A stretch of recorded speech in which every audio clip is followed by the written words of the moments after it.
안녕, 잘 있었어? 오늘 이야기는 무당에 관한 걸 같이 한번 생각하고 이야기해 볼 거야.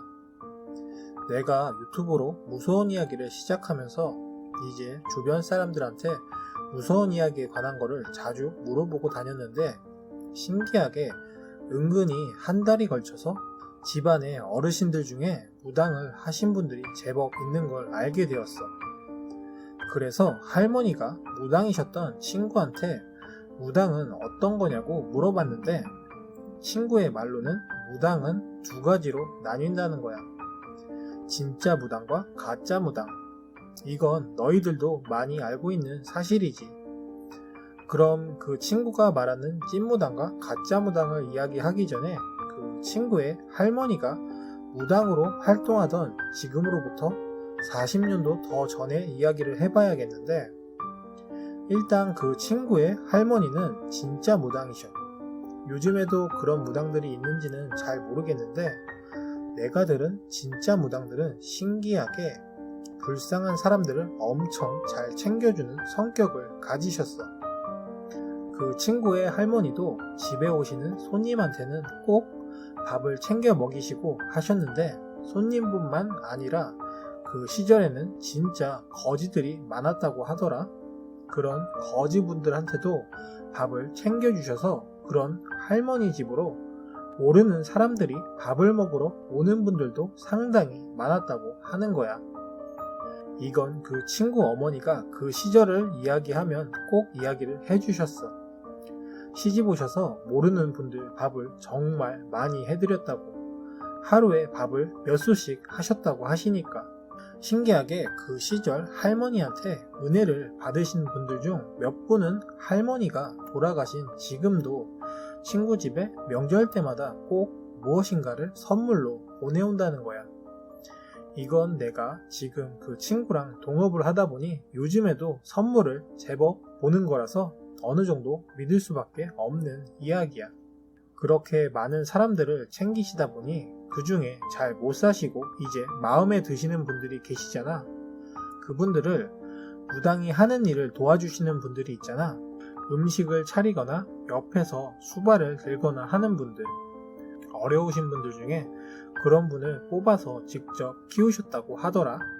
이런 분들 중에 이제 가짜 무당이 되는 경우가 많으신데 가짜 무당이 되는 가장 큰 이유는 할머니가 그 일이라도 해서 먹고 살라고 일에 관해 알려주시고 하셨다는 거야.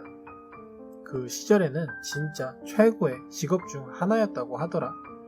실제로 그 친구가 아는 무당들은 진짜로 돈을 많이 벌으셨대. 그 어려운 시절에 집이랑 땅 이런 걸 살 정도로 돈을 많이 모으셨다고 하는 거 보니까 너희들이 생각하는 가짜 무당은 오로지 연기와 거짓말로 사람을 속이는 사람이라고 생각을 할 수 있는데 나도 그런 줄 알았고 그런데 아니더라. 일단 무당이 되기 전에 그분의 기본 사주 같은 거는 본다고 하시는 거야. 그래서 그 사주가 어느 정도 맞아야 무당일을 알려주셨다고 하시고 가짜 무당이라고 해서 아무나 할 수 있는 건 아니었다고 말을 해주는 거야. 여기서 궁금한 게 생길 수 있어. 가짜 무당은 그럼 신통한 능력도 없는데 어떻게 무당일을 할 수 있냐는 건데 당연히 나도 그게 궁금해서 물어봤지. 여기서 가장 많은 사람들이 알고 있는 가짜 무당에 관한 게 나오는데 일단 맞추는 것이 진짜 무당이랑은 차이가 난대. 기본적으로 찐무당은 질문을 많이 하지 않는데 신이 내려오신 분들은 본인이 알아서 그 사람에 맞춰서 이야기를 하신다는 거야. 근데 가짜분들은 굉장히 기본적으로 질문을 많이 하시고 그거를 바탕으로 이야기를 풀어가신다고. 예를 들어 너 문제 있어서 왔구나 이런 식으로 유도 질문으로 시작을 하는 거지. 그리고 친구가 말하는 가장 다른 부분이 접신할 때인데 찐무당은 목소리가 그 사람한테는 절대 나올 수 없는 목소리가 나온다는 거야. 그 목소리만 들어도 소름이 돋을 정도로 진짜 360도 갑자기 사람이 바뀐다고 할 정도로 다른 사람이 된다는 거야. 가짜 무당은 이 부분은 완전 연기를 해야 하는 거지. 그래서 어느 정도 보면 티가 난다고 하더라. 그리고 무당들이 타는 작두 같은 경우는 연습하면 누구나 탈 수 있다고 하니까 이걸로는 구별이 불가능한 것 같아. 대신 접신해서 타는 분이면 이야기는 달라지긴 하는데 거기까진 물어보질 못했어. 자, 그럼 마지막으로 가장 중요한 효력 문제가 있는데 내가 진짜 궁금해서 물어봤어. 가짜는 그럼 효력도 없는데 어떻게 제사를 지내고 굿을 하냐고. 그런데 아니라고 하는 거야. 제사는 정성이라고. 정성이 있으면 그게 효력이 생긴다고. 이게 무슨 말이냐고 할 수 있는데 제사라는 게 기본적으로 살아있는 분이 아닌 신들에게 비는 것이잖아. 올해 무탈하게 해주세요. 누구누구가 잘되게 해주세요. 이런 식으로. 친구의 말로는 기본적으로 집에 각 장소마다 따로 정성을 들이는 게 기본이라는 거야. 예를 들어 집 하나가 있다면 방, 거실, 부엌, 창고, 쪽방, 장독 이런 곳들이 있잖아. 이 장소마다 계시는 분들이 다르다는 거야. 이제 무당이 그곳에 가서 절을 시키는데 그럼 이제 그곳에 계신 분들이 만족할 정도로 정성을 보여야 하는데 방법은 두 가지야. 하나가 그분들에게 돈으로 정성을 보이는 건데 그분들이 만족할 만큼 돈을 꼽는 거야. 돼지머리에 돈 꼽는 걸 생각하면 돼. 이건 나도 이날 처음 들었는데 특별히 누가 귀신 같은 거 쓰여서 하는 문제가 있어서 하는 구판 같은 거 말고 마을에서 하는 제사 같은 거 있잖아. 올해 마을에 문제가 없게 해주세요. 풍년이 들게 해주세요 같은 제사에서는 누구나 돈을 꼽을 수 있고 자신이 원하는 걸 빌 수 있다고도 하더라.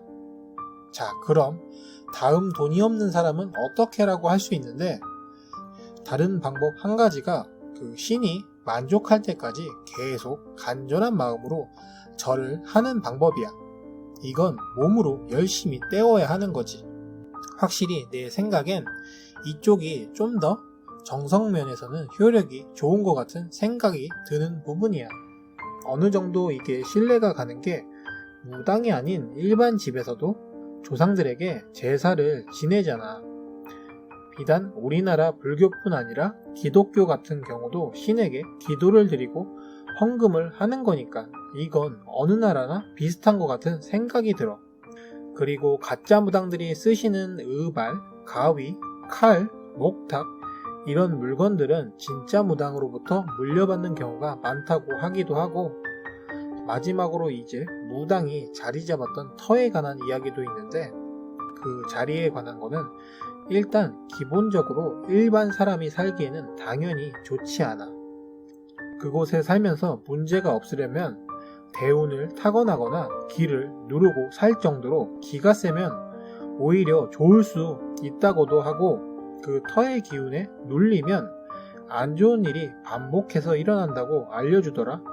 한마디로 누구한텐 좋을 수도 있는데 누구한텐 진짜 안 좋을 수도 있는 참 애매한 부분이지. 그걸 일반 사람이 알 수 있는 게 아니니까. 근데 친구 할머니가 무당을 오래 하셔서 그곳에 오래 사셨던 분들은 친구 집안이랑 가깝게 지내고 그걸 어느 정도 믿으시고 일반 사람들이 친구 할머니가 사셨던 터에 들어와서 살게 되면 꼭 물어본대. 그 사람 거기 무당터인 거 알고 들어와서 사는 거냐고. 진짜도 가짜도 많은 세상에서 내가 믿고 그게 나한테 효과가 있다면 가짜도 진짜가 될 수 있는 게 무당이고 종교인 것 같아. 올해도 많은 사람들이 건강하고 돈 많이 벌고 행복하게 살았으면 좋겠어.